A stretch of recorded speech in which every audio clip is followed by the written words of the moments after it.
Welcome everyone, welcome to the channel. दोस्तों आज की इस वीडियो में प्रीवियस ईयर के मैथ के सारे क्वेश्चनों को सॉल्व करेंगे दोस्तों। और ये प्रैक्टिस सेट नंबर 5 है दोस्तों। और ये परीक्षा जो थी, ये परीक्षा हुई थी हमारी दोस्तों 12 दिसंबर 2018 को, जैसा कि आप देख सकते हैं लेवल 1 का है। और ये शिफ्ट थर्ड में हुई थी दोस्तों। तो बिना किसी देरी के सेशन को स्टार्ट करते हैं दोस्तों।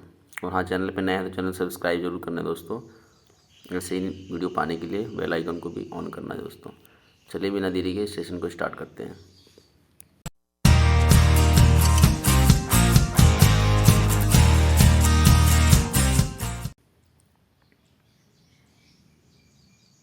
ये रहा दोस्तों पहला क्वेश्चन, इसे बनाइए। 56 और एक अन्य संख्या का मासा 14 है, निम्नलिखित में से दूसरी संख्या कौन सी नहीं हो सकती है।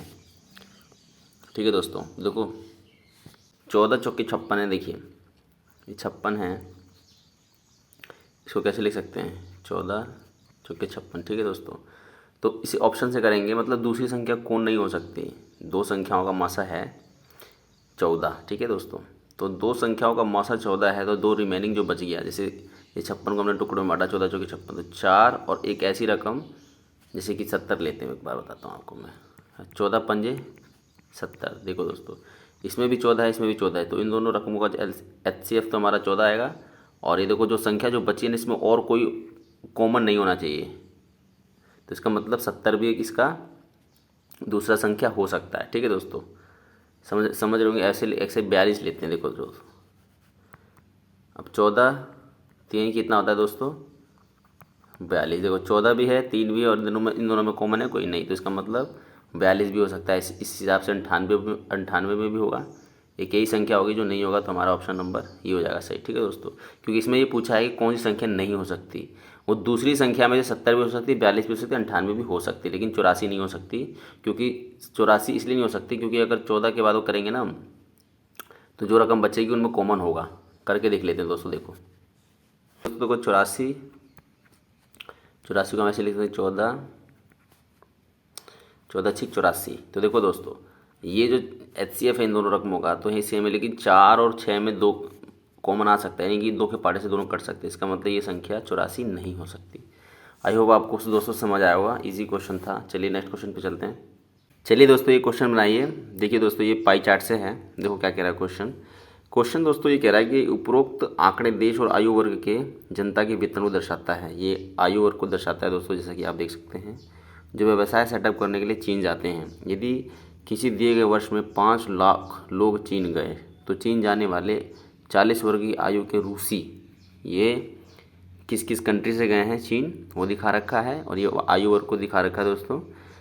तो यही पूछा है कि 40 वर्ग के और रूसी कितने राष्ट्रीयता के लोग हैं जो चीन गए हैं 5 लाखों में से। ये है 5 लाख लोगों में से, तो 5 लाख तो यहाँ पहले से लिख लेते हैं सही से। ठीक है दोस्तों, 40 वर्ग देखो, ये 20 से 40 के बीच दिखाता है, और नीचे वाला दिखा रहा है 40 वर्ग से ऊपर, तो ये तो लेंगे नहीं। ठीक है दोस्तों, और ये बिलो 20 ईयर यानी 20 साल से नीचे, ये 60 पर दिखा रहा, तो ये भी नहीं लेंगे, क्योंकि हमारा ये बोला 40 वर्ग की आयु होगी। तो ये बचता है दोस्तों। तो इसका परसेंटेज कितना है दोस्तों, 5 लाख का 20% निकालेंगे। 5 लाख मतलब टोटल 5 लाख में से 20% लोग जो 40 वर्ग के हैं वो कितने हैं, इसको सोल्व करेंगे तो आ जाएगा, इतने हैं। ठीक है दोस्तों, अब जितने 40 वर्ग के लोग आ गए ना, तो उसमें से रसिया, देखो ब्रिटिश में तो 20% है इसी में, और अमेरिका की 60% है, और अदर 15%। तो किसका पूछा है, इसे रूसी का पूछा नहीं, रसिया का पूछा। कितना है, 5%। बस इसका और 5% निकाल दो दोस्तों। आई होप आपको समझ आएगा दोस्तों। बस इसे सॉल्व कर दो, इससे काट दो, 5 से कट जाएगा ये, और ये 2 जीरो से 2 जीरो कट जाएगा दोस्तों। ये 5 से 5 कट जाएगा, सारा कट गया। कितनी जीरो बची है, 3 जीरो बची, और यहाँ 1 बचा। ठीक है, तो 5 भी तो बचा था। तो 1000 को 5 से मल्टीपल करेंगे तो क्या आ जाएगा दोस्तों, हमारा 5000। ठीक है दोस्तों, तो आंसर कितना हमारा, ऑप्शन नंबर 3। ईजी क्वेश्चन था दोस्तों। चलिए नेक्स्ट क्वेश्चन पे चलते हैं। निम्नलिखित श्रेणी में अगला पद क्या होगा। ये तो रीजनिंग आ गया, इजी है, चलो कोई नहीं, कर लेते हैं इसको भी जल्दी से। 12 पंजे 60, और 60 पंजे 300, और 300 पंजे 1500। मल्टीपल की सीरीज है दोस्तों। ठीक है, ये तो कोई भी कर देगा। चलिए ऑप्शन नंबर 3 इसका आंसर। चलिए नेक्स्ट क्वेश्चन चलते हैं। 105 सेंटीमीटर लंबे खोखले, आप इसको इससे पहले आप लोग बनाइए, उसके बाद देखना सॉल्यूशन। 105 सेंटीमीटर लंबे खोखले सिलेंडर का बाहरी व्यास 22 सेंटीमीटर और आंतरिक व्यास 14 सेंटीमीटर है। यदि सामग्री सहित सिलेंडर का वजन तो है 10 ग्राम सेंटीमीटर क्यूब है। देखो दोस्तों सेंटीमीटर क्यूब आ रहा है, इसका मतलब हमें आयतन निकालना पड़ेगा। ठीक है दोस्तों, तो उस खोखले सिलेंडर का वजन कितना है। ठीक है दोस्तों, इसको हम करते हैं, एक खोखला सिलेंडर बनाते हैं पहले तो। यहाँ पे ये है हमारा खोखला सिलेंडर। ठीक है दोस्तों, ऐसे खोखला है ये, ऐसे ही कुछ है।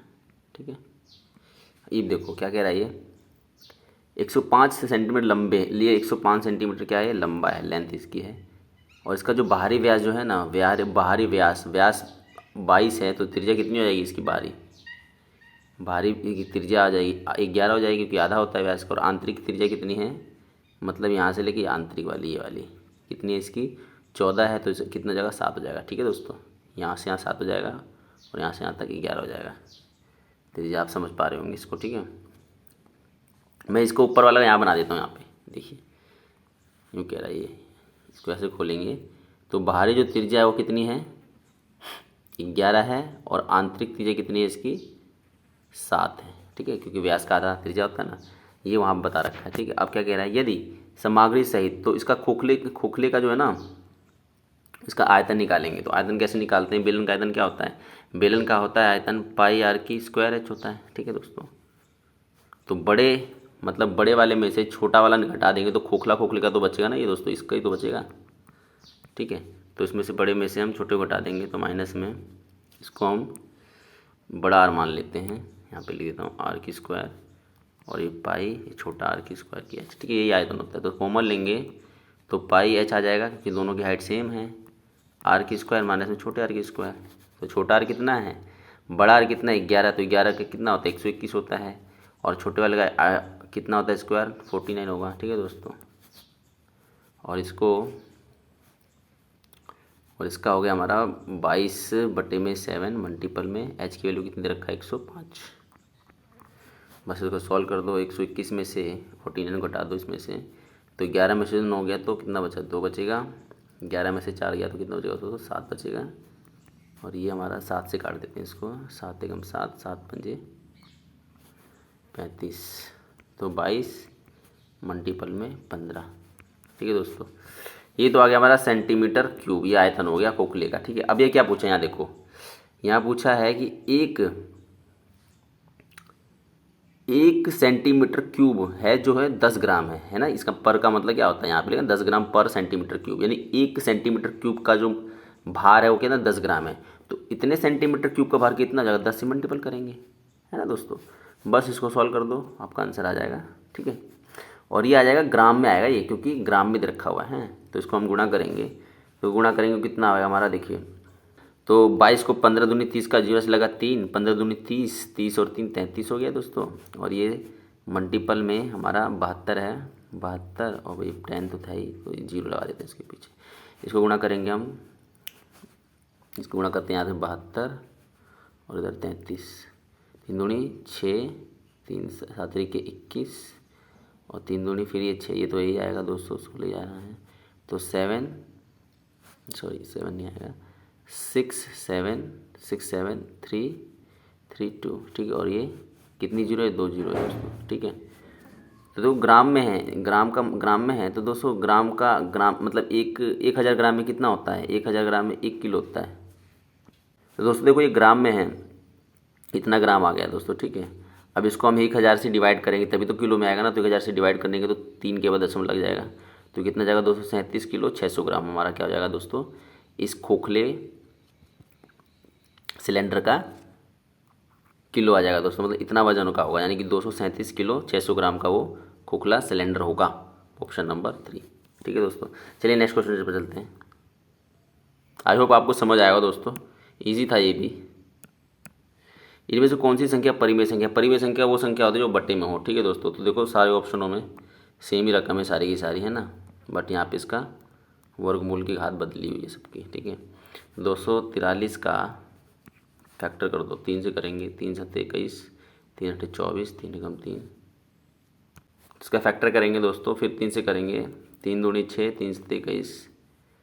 ठीक है दोस्तों, फिर 3 से करेंगे 9, 3 नीम 27, फिर 3 से 33। ठीक है दोस्तों, देखो ये फैक्टर जब हो गया इसका 243 का, इसको हम यूँ लिख सकते हैं 3 की पावर 3 मल्टीपल में 3 मल्टीपल में 3 मल्टीपल में 3 मल्टीपल में 3। ठीक है दोस्तों, तो देखो इसमें देखो 3 कितनी बार है, अगर 4 बार करेंगे तो एक तो रह जाएगा ना, ऐसे आ जाएगा ये 3√3, जो कि एक परिमेय संख्या नहीं है। ठीक है दोस्तों, इसी हिसाब से करेंगे, इसका तो कोई होता ही नहीं है, तो ये भी नहीं होगा, ये भी नहीं होगा, तो एक ही है, इसमें 5 जोड़े में से एक जोड़ा निकालेंगे 3 आएगा। तो ये ऑप्शन नंबर 4 हमारा ये आंसर होगा इसका, क्योंकि 3 हमारा एक परिमेय संख्या है जो कि बटों में लिख सकते हैं। ठीक है दोस्तों, अंडर रूट में नहीं आनी चाहिए, कहने का मतलब ये है, जो अंडर रूट में बच गया से बच गया अंडर रूट में, इसका करोगे तो 3 ले लोगे, बाकी अंदर कितना बचेगा 3√9 बचेगा इस दूसरे वाले में से, तीसरे वाले का, और इसका करेगा तो सिर्फ 3 आएगा। तो इसका मतलब हमारा आंसर कौन सा है, ऑप्शन नंबर 4।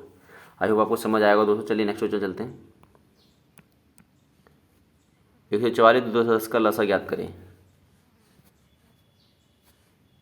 सिंपल दोस्तों, इसका लसा निकाल देंगे 144 और 210, 2 से करेंगे 7 2 1 0 5, फिर 3 से कर देंगे इसे, 3 दूनी 6, 3 चौके 12, 3 तिरिके 9, 3 पंजे 15। अब जा रहा है क्या कहीं, अब कहीं से नहीं जा रहा है तो उसको सीधा गुणा कर दो, अब एक नहीं जा रहा। ठीक है, तो 3 दूनी 6, देखिए 3 दूनी 6 हो गया, 6 से मल्टीपल कर दो, 6 चौके 24 का 4 से लगा 2, 6 दूनी 12 13 14, 144 और 35 को का कर दो, गुणा कर दो, 5 चौके 20 का 0 हाथ से लग गया 2, 5 चौके 20 2 5 का 2 से लगा 2, 5 2 7, 4 3 12 का 2, 4 3 12 का 2 हाथ से लग गया 1, 4 3 12 13 का 3 हाथ से लग गया 1, 3 और 1 4, इसे जमा करेंगे तो 0 4 7 4 10 का जो लगा 1, तो 50 40 हमारा इसका एलसीएम आ जाएगा दोस्तों। इजी था, जितनी जल्दी करेंगे उतनी जल्दी आएगा। चलिए नेक्स्ट क्वेश्चन पर चलते हैं। चलिए दोस्तों, इस क्वेश्चन को बनाते हैं, ये सिंप्लीफिकेशन से है, इसे कर देंगे 3, दशमलव हटाने के लिए 0 आ जाएगा, और इसको हटाने के लिए 4 0 नीचे आ जाएगी दोस्तों। ठीक है, उसके बाद हम सॉल्व करेंगे 5 तिहाई 5 दूनी, इसे काटेंगे तो 17, तो 17 तिहाई कितना हो गया दोस्तों 51, और कितनी 0 इसे 4 0 है, तो हम उसको यूँ लिख सकते हैं दशमलव इतना, तो ऑप्शन नंबर 4 ईजी था दोस्तों। चलिए नेक्स्ट क्वेश्चन पर चलते हैं। बनाइए दोस्तों, इस क्वेश्चन को बनाइए। देखो क्या कह रहा है क्वेश्चन, एक समद्विबाहु समकोण त्रिभुज के परिमाप का पता लगाइए जिसका क्षेत्रफल 98 वर्ग सेंटीमीटर है। क्या बोल रहा है दोस्तों, समद्विबाहु समकोण है, एक समकोण त्रिभुज ऐसे बनता है दोस्तों, समद्विबाहु है जिसकी 2 भुजा समान है, इसका मतलब ये और ये दोनों भुजा क्या बराबर है। ठीक है दोस्तों, ये 90 पे बनेगा, परिमाप का पता लगा, क्षेत्रफल इतना। देखो दोस्तों, एक अगर किसी मान लो ये ए है, ये बी है, ये सी है, किसी भी त्रिभुज का क्षेत्रफल क्या होता है 1/2 हाइट मल्टीपल उसका बेस, ये होता है ना, ये कितना दे रखा है 98, तो हाइट मल्टीपल बेस कितना जाएगा दोस्तों, 2 से गुणा करें तो 8 दूनी 16 का 86 लगा 1 9 2 18 1 19। ठीक है दोस्तों, ये हो गया हमारा हाइट और बेस का मल्टीपल, ये हाइट है ये बेस है। तो दोस्तों इसकी जो वैल्यू है ये आ गई। अब देखो दोस्तों, ये दोनों बराबर हैं, बराबर है, इसका मतलब हाइट और बेस दोनों बराबर है, तो इसका हाइट और बेस कितना, इसका अंडर रूट करेंगे क्योंकि दोनों बराबर है ना, तो कितना जाएगा 14, इसका मतलब ये भी 14 हो गया और ये भी 14 हो गया। ठीक है दोस्तों, अब पाइथागोरस प्रमेय से हम इसका ये भी निकाल लेंगे। ठीक है, तो पाइथागोरस प्रमेय क्या होता है, कर्ण की स्क्वायर इज इक्वल टू आधार की स्क्वायर प्लस में लंब की स्क्वायर, तो कर्ण की स्क्वायर मतलब AC की स्क्वायर इज इक्वल टू 14 कितनी 196 प्लस में इसकी स्क्वायर करेंगे 196, देखो जमा करेंगे 6 6 12 का 2 हासिल लगा 1 9 9 18 19 का 9 हासिल लग गया, एक ये 392 AC, तो रूट करेंगे तो हम कितना जाएगा हमारा AC इतना जाएगा दोस्तों, हमारा 19.8 लगभग में आएगा दोस्तों। ठीक है, तो कर्ण कितना हो गया इसका 19.8, और इसका परिमाप पूछा था, परिमाप क्या था, सभी भुजाओं का योग होता है, तो सबको जोड़ दो तो 19.8 और 14 14 28, कितना जाएगा दोस्तों 0.8, और ये 8 8 16 17 का 7 लगेगी 4 47.8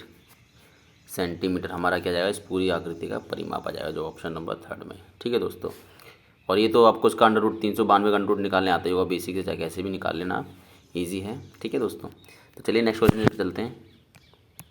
एक महिला 56 किलोमीटर पर आवर की चाल से ड्राइविंग कर 3 मिनट पहले कार्यालय पहुँचती है, जबकि यदि वो 48 किलोमीटर पर आवर की स्पीड से चलती तो 5 मिनट देर से कार्यालय पहुंचती। महिला ने कितनी दूरी तय की है।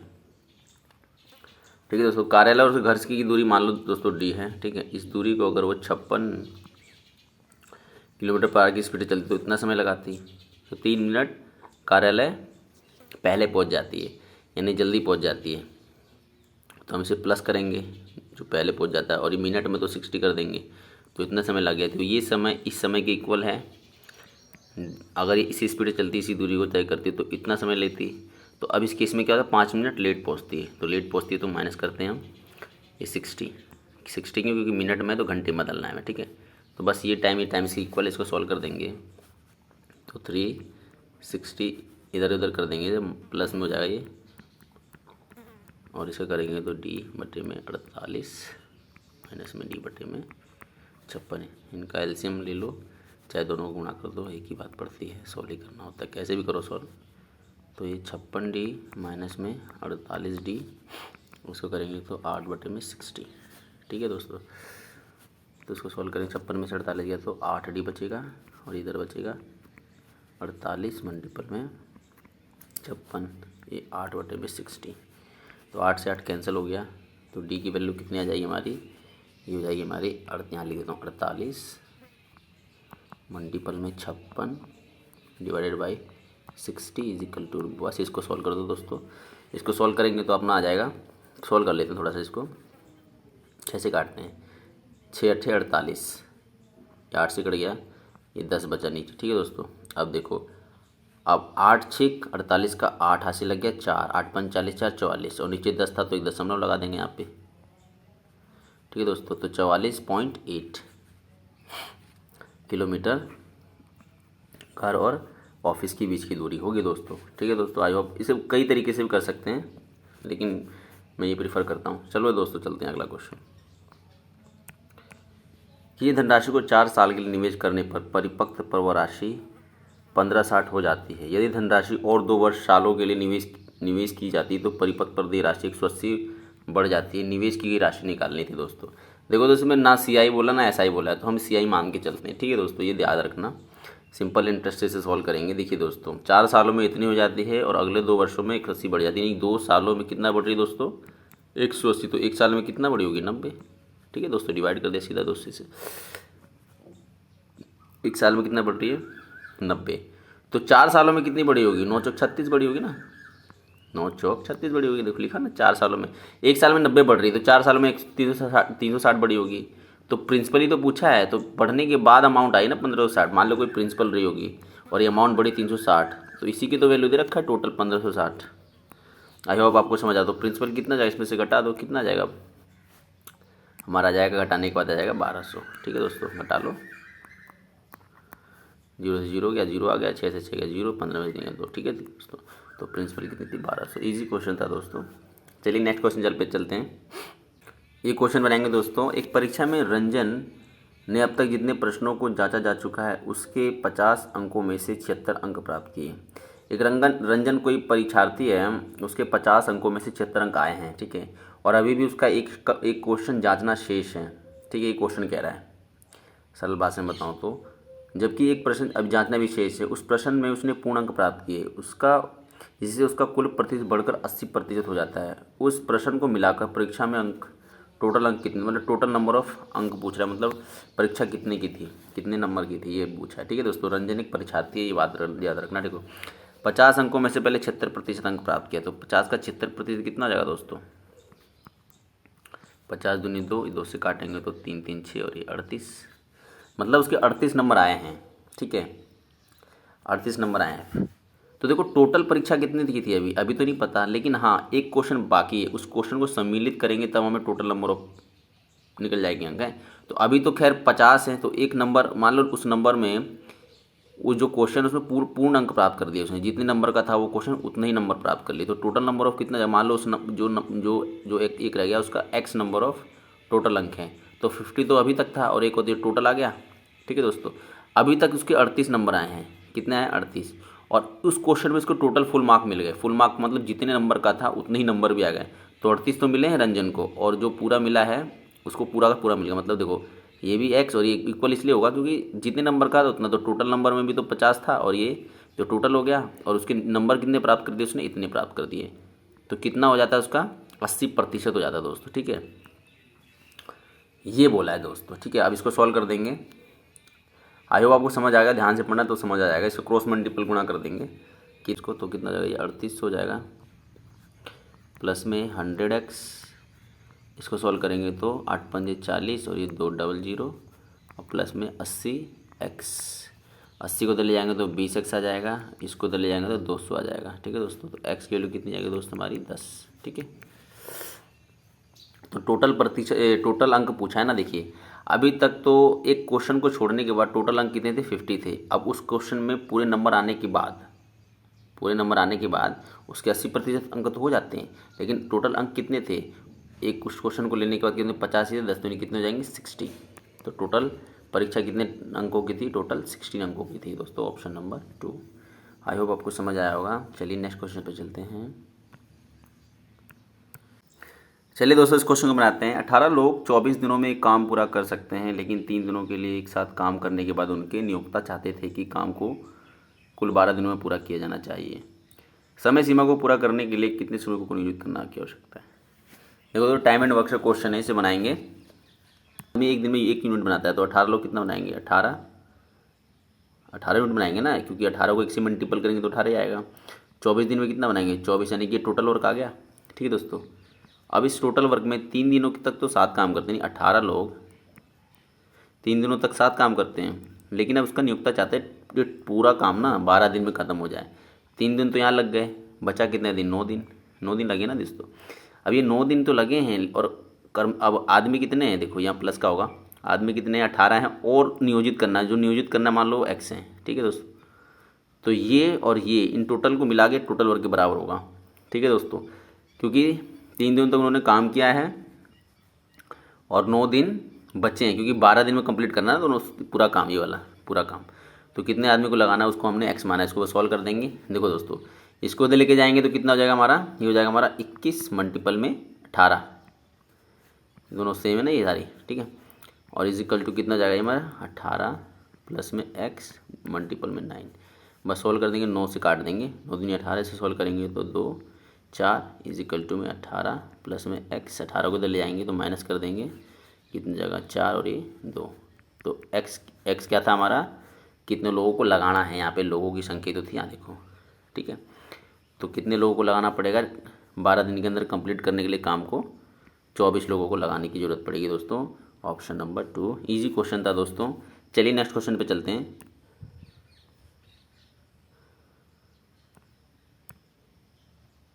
एक कक्षा में 5 छात्र क्रिकेट खेलना पसंद करते हैं और 10 कबड्डी खेलने, तो रीजनिंग का है। चलिए कोई नहीं, जल्दी से कर देते हैं। एक कक्षा में 5 छात्र क्रिकेट खेलना पसंद करते हैं और 10 कबड्डी खेलना पसंद करते हैं। 6 छात्र क्रिकेट और कबड्डी, दो चीज़ें जी दोस्तों, ऐसे वेन डायग्राम वाला है। ये क्रिकेट का है, रुकिए दोस्तों इसे मैं,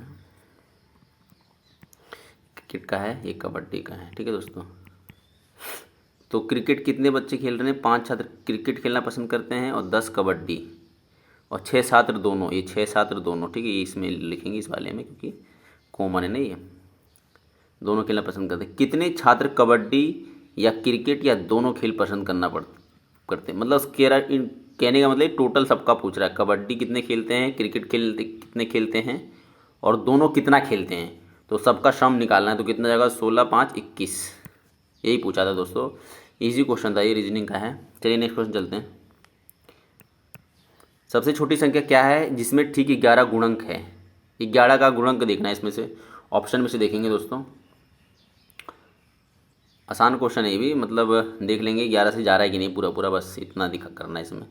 तो इसको करेंगे तो कितना जाएगा, ये 108 99 है, 99 से 9 से करेंगे तो 99, फिर ये 9 और 9 तो 9 99, ये तो जा रहा है पूरा पूरा, ये तो ये भी हो सकता है, ये ऑप्शन एक लगा रखा है। चलो ये पूरा देख लेते हैं, 1024, 99 से करेंगे 334, ये थोड़ा जाएगा दोस्तों, ये ऑप्शन नहीं होगा, ये होगा ऑप्शन। अगर सबसे छोटी संख्या जैसे ठीक 11 गुणक है तो पहला ऑप्शन होगा, ये नहीं होगा। आप कमेंट में बताना आपका क्या रहा है दोस्तों। चलिए ठीक है, अगला क्वेश्चन चलते हैं। एक बैग में रखे 6 सेबों का औसत वजन कितना है, 80 ग्राम है। 6 सेबों का औसत वजन 80 ग्राम है, तो 6 सेबों का टोटल कितना वजन हो जाएगा दोस्तों, 6 अट्ठे 48, 480 ग्राम हो जाएगा। ठीक है, और बैग का औसत वजन 70 ग्राम, मतलब 6 सेब और एक बैग, यानी कि 7 चीज़ें हो गई। अब 7 चीज़ों का जो औसत वजन कितना है, 70 ग्राम है, तो 7 चीज़ों का टोटल वजन कितना हो जाएगा, 7 × 49 हो जाएगा, 490 ग्राम होगा ना। देखो ये 6 वस्तु का, ये 7 वस्तु का है, तो बैग का वजन पूछा, तो बैग तो इसमें इंक्लूड है ना, तो बस 790 में से 490 में से 490 में से 480 घटा देंगे तो कितना जाएगा हमारा 10 ग्राम। तो बैग का वजन कितना है दोस्तों, 10 ग्राम। ऑप्शन नंबर पहला। चलिए नेक्स्ट क्वेश्चन चलते हैं। क्वेश्चन को बनाते हैं दोस्तों। दो प्रवेशिका यानी इनलेट पाइप ए और बी एक खाली टंकी को एक साथ भरना शुरू करते हैं। प्रक्रिया के ठीक 1/3 भाग पर पाइप ए में बाधा आ जाती है, ठीक है, और इसे बंद करना पड़ता है। इसके परिणाम स्वरूप टंकी भरने में लगने वाला समय से 12 घंटे अधिक समय लगते हैं। मतलब जितना टाइम लगता था ना इसे टंकी को भरने में, अब उससे 12 घंटे अधिक लगेंगे। यदि पाइप ए टंकी को अकेले भरने में 8 घंटे का समय लेता है, तो टंकी को भरने में पाइप बी द्वारा कितना समय लगेगा दोस्तों। सिंपल तो नहीं है दोस्तों, लेकिन अच्छा क्वेश्चन है। चलिए इसे बनाते हैं। देखिए हम बस बी का जो है ना, बी इस पूरी टंकी को भरने में इसका कुछ मान लेते हैं। जैसे ए इस टंकी को भरने में कितने घंटे लेता है दोस्तों, 8, तो बी मान लेते हैं इसको, बी भरेगा x घंटे में। इन दोनों का टोटल एलसीएम लेंगे तो कितना जाएगा दोस्तों, 8x, यानी कि हमारा आ गया टोटल वर्क। ठीक है दोस्तों। अब 1 घंटे में कितना पानी डाल रहा है, कितना लीटर पानी डाल रहा है, तो ये x डालेगा, क्योंकि डिवाइड करते हैं ना, इसको इससे डिवाइड करते हैं, ठीक है, और इसको करेंगे तो ये 8 डालेगा। ठीक है दोस्तों, ये आ गया। तो अब देखो क्या कह रहा है, ये कह रहा है कि जब टंकी का 1/3 भर जाता है ना, तो पाइप ए में क्या हो जाता है, बाधा आ जाता है। तो टोटल का 1/3 कितना होगा दोस्तों, यहाँ देखिए टोटल का 1/3 इतना हो जाएगा, इतना ही तो होगा 1/3। ठीक है दोस्तों, तो इतना हो जाएगा। तो इसका जो 1/3 है, इन्होंने तो साथ मिलकर के भरा होगा ना, साथ मिलकर के भरा होगा ए और बी ने। तो देखो इतना लीटर पानी भरना है, और ये दोनों साथ मिलकर देखो इतना, देखो 1 घंटे में इतने लीटर डाल रहा है और 1 घंटे में इतने लीटर, तो दोनों साथ मिलकर कितने लीटर डाल रहे हैं 1 घंटे में, x प्लस में x लीटर डाल रहे हैं। ठीक है दोस्तों, तो इतना लीटर डालने के लिए इस स्पीड से तो कितना समय लेंगे, ये x प्लस x प्लस में 8 लिखो या 8 प्लस में, एक ही बात है दोनों। ठीक है, तो इतना समय लेंगे 1/3 को भरने के लिए, इतना समय लेंगे, टाइम है ये। ठीक है दोस्तों, ये समय, और बचा कितना, आप देखिए अब कितना बचा है टोटल, 1/3 तो भरा, और उसके बाद 1/3 भरने के बाद क्या हुआ, एक ए जो है बाधा आ गई, तो अब जो 2/3 बचा, टोटल का 2/3 कितना होगा दोस्तों, इतना होगा 2/3। अब ये 2/3 है, ए तो बंद हो गया, तो बी भरेगा, बी की इफिशियंसी क्या है, 8 है, तो कितना समय लेगा इसे भरने में, इतना समय लेगा। ठीक है दोस्तों, और ये दोनों जो समय है ये इक्वल होगा सामान्य समय से 12 घंटे अधिक। ये देखो लिखा ना, सामान्य से 12, तो सामान्य कितना है, देखो टोटल वर्क था हमारा इतना। अगर ये खराब नहीं होता तो कितना समय लगता, x प्लस में 8, इतना समय लेता है। ये सामान्य समय, ये नॉर्मल टाइम है, क्योंकि दोनों की जो इफ़िशेंसी एक दिन में इतनी एक दिन में ये इतना पानी डाल रहे हैं उस टंकी में, टोटल डालने के लिए इतना समय लेंगे। ठीक है, तो इतने समय से, सामान्य समय से कितने, 12 घंटे अधिक लेंगे। बस इस इक्वेशन को सॉल्व करना था दोस्तों। ठीक है दोस्तों, इस क्वेश्चन को सॉल्व करना था, हमारा ये क्वेश्चन हो जाएगा सॉल्व। हमें x की वैल्यू निकालनी है इसमें, बस ये जो समय है, ये समय इन दोनों समयों के इक्वल होगा। ठीक है दोस्तों, तो हम इसे सॉल्व करते हैं। जब आप इसको फर्दर सॉल्व करेंगे इसको, तो आप एक इक्वेशन बन जाएगी हमारी। इक्वेशन में डायरेक्ट लिख देता हूँ, आप सॉल्व कर लेना। x² माइनस में 18x माइनस में 144 इज इक्वल टू 0। इसको करेंगे एक द्विघात बहुपद बन जाएगा। बस x की वैल्यू निकाल देना, x की वैल्यू तो आपको आते ही निकालनी है। इसकी दो वैल्यू बन जाएगी दोस्तों, एक तो प्लस का 24 और एक तो होगा माइनस का 24। तो माइनस वाला नहीं लेंगे, तो 24 ये लेंगे प्लस वाला, तो यही हमारा x की वैल्यू आ गई। तो यही पूछा था कि b द्वारा कितना समय लगेगा, तो b उस पूरी टंकी को भरने में x दिन लेता है, तो x की वैल्यू ही तो उसका आंसर है। तो हमारा कितना आंसर आ जाएगा, 24 दोस्तों। ठीक है, आप इस क्वेश्चन को समझ लेना, ये क्वेश्चन इज इंपॉर्टेंट है। फिर उसके बाद ये तो बात की, तो ये सिंप्लीफिकेशन ये तो आपको आता ही होगा। ठीक है दोस्तों, तो ये क्वेश्चन ऐसे कंप्लीट होगा दोस्तों। ठीक है, चलिए नेक्स्ट क्वेश्चन पे चलते हैं, तो वीडियो लंबी होगी दोस्तों। और हाँ, अगर इसका आप आंसर कमेंट में बताना जरूर। ठीक है, आंसर तो खैर आ जाए, लेकिन सोल्यूशन करके बताना कि सॉल्व हुआ कि नहीं। ठीक है, चलिए नेक्स्ट क्वेश्चन पे चलते हैं दोस्तों। ये तो क्वेश्चन दोस्तों इसमें तो गड़बड़ी है, तो इसको हम सॉल्व नहीं करेंगे, रेलवे द्वारा ये क्वेश्चन कम ही है दोस्तों। चलिए नेक्स्ट क्वेश्चन चलते हैं। चलिए दोस्तों, इस क्वेश्चन बनाते हैं। उत्साह ने 13 घंटे में 570 किलोमीटर की यात्रा की। ठीक है, उसने 5 घंटे 58 किलोमीटर पर आवर की रफ्तार से यात्रा की और फिर यात्रा पूरी करने से 1 घंटे पहले रुकी। ठीक है, अगर उत्साह गंतव्य पर समय से पहुंची तो यात्रा के अंतिम चरण में गति क्या थी उसकी, ठीक है, उनकी गति क्या थी। देखिए यहाँ पे एक ये चीज़ बोल दिया है कि 13 घंटे में उसने 570 की यात्रा पूरा करी, 5 घंटे में उसने 58 की स्पीड से करी, तो टोटल कितनी दूरी तय करी, 5 मल्टीपल 58, तो 5 8 40 का जीरो हाथ से लग गया, 4 5 25 4 29, 290 किलोमीटर की यात्रा उसने 5 घंटे में तय कर ली दोस्तों, ठीक है। ठीक है, तो अब कितनी यात्रा शेष बची, 570 उसने 13 घंटे में करी है, 290 इसने तय कर ली, तो 570 में से 290 घटाएंगे तो कितना जाएगा दोस्तों हमारा ये 17 में से 9 घटाएंगे तो हमारा आ जाएगा यहाँ पे 8, ठीक है दोस्तों। और यहाँ पे आ जाएगा हमारा, ये आ जाएगा हमारा 280 आ गया दोस्तों, ठीक है। तो अब इतनी यात्रा बची, तो इस यात्रा को कौन सी स्पीड से तय करेगा ताकि वो 13 ही घंटे में कंप्लीट हो जाए। 5 घंटा तो उसने यूज़ कर ही लिया ना, 13 में से 5 तो यूज़ कर ही लिया है, 13 में से 5 यूज़ कर रहा है, और 1 घंटा रुक भी रही है, 1 घंटा रुक भी, तो टोटल कितना घंटा बटा दोस्तों, 7 घंटे भी रिमेनिंग बचे हैं।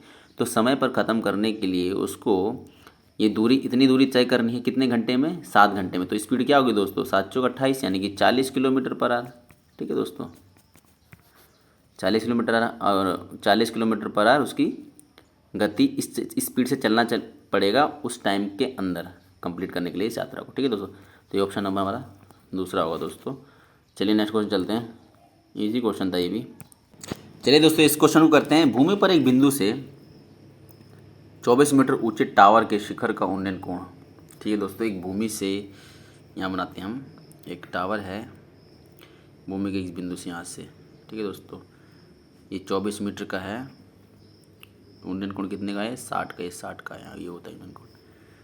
यदि टावर से कुछ दूर पर इस प्रकार जाया जाता है, टावर से कुछ दूर इधर जाया जाता है, टावर का तल वह बिंदु जिससे प्रारंभिक उन्नयन कोण मापा गया था और अंतिम स्थिति एक सीधी रेखा में हो, ठीक है,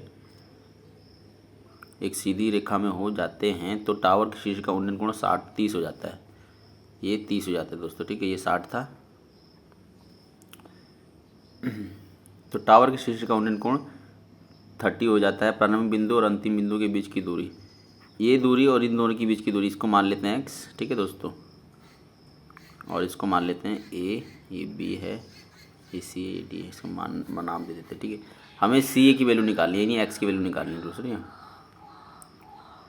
देखो कैसे करेंगे, इसमें लगाएंगे त्रिभुज ABD में लगाएंगे पाइथागोरस, तो 10 में आता है ये वाली भुजा और ये वाली भुजा, तो 10 60 वैल्यू क्या होती है, √3 होती है, इजिकल टू में 24 बटे में AB को उधर लेके जाएंगे तो क्या हो जाएगा हमारा, हो जाएगा 24 √3, रेशनलाइजेशन कर देंगे तो क्या हो जाएगा हमारा, ये 3 आ जाएगा यहाँ पे, और इसको सॉल्व करेंगे तो 8 √3 आ जाएगा दोस्तों, ठीक है। कंप्लीट सोल्यूशन इसका हो जाएगा हमारा 8 √3।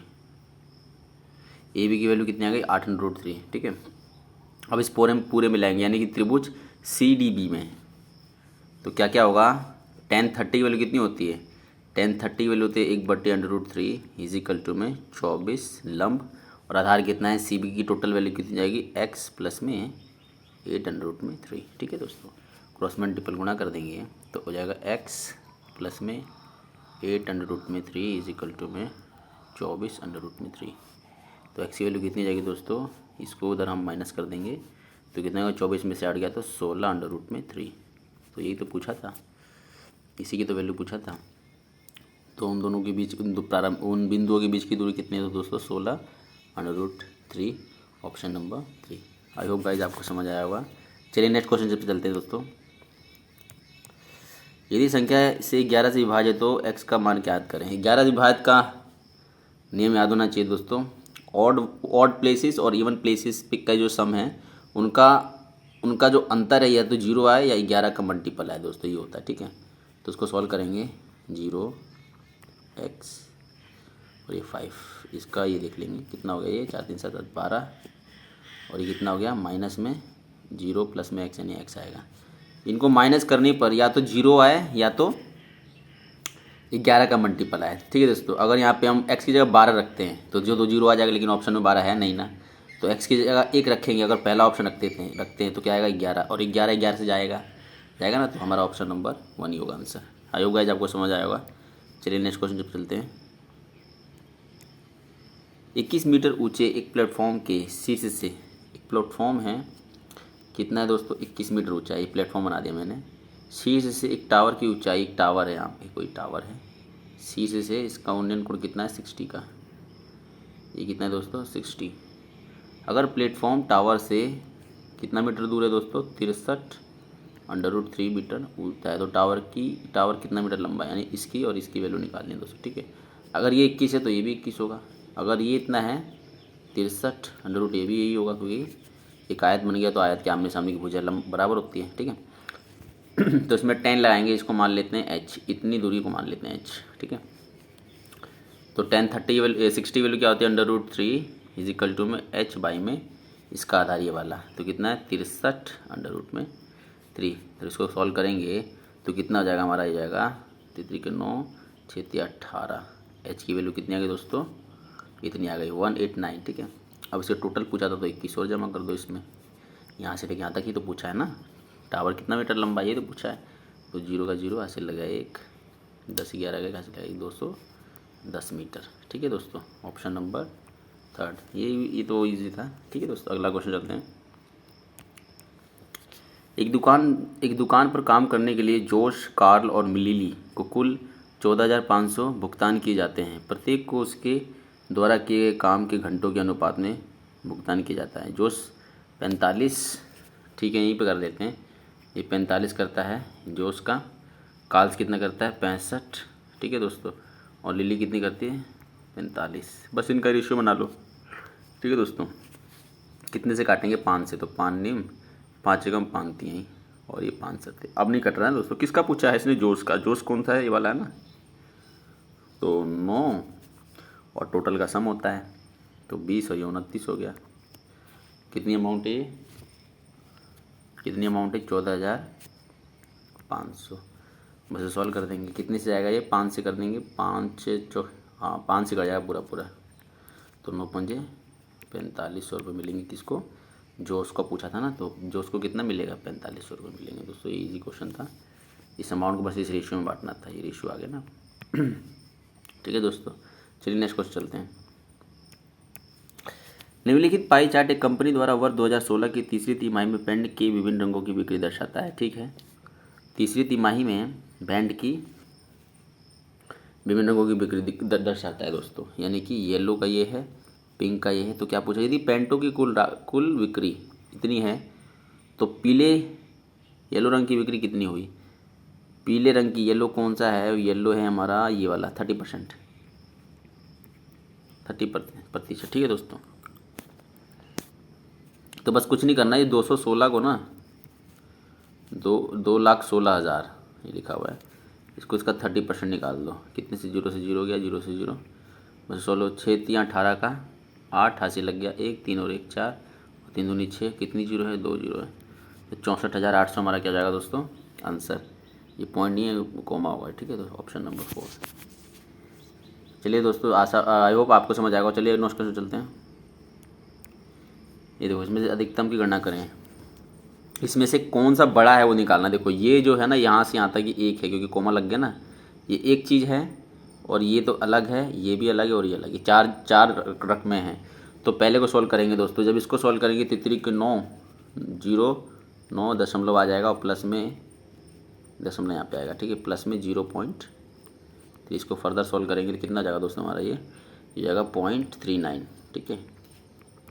इसको सॉल्व किया था हमने पहले वाले को, ठीक है, और दूसरा वाला तो दे ही रखा है 0.33, ठीक है, और 1/3 को सॉल्व करेंगे तो कितना जाएगा 0.3333, और ये चलता रहता है, ठीक है दोस्तों, एक एंड नहीं होता।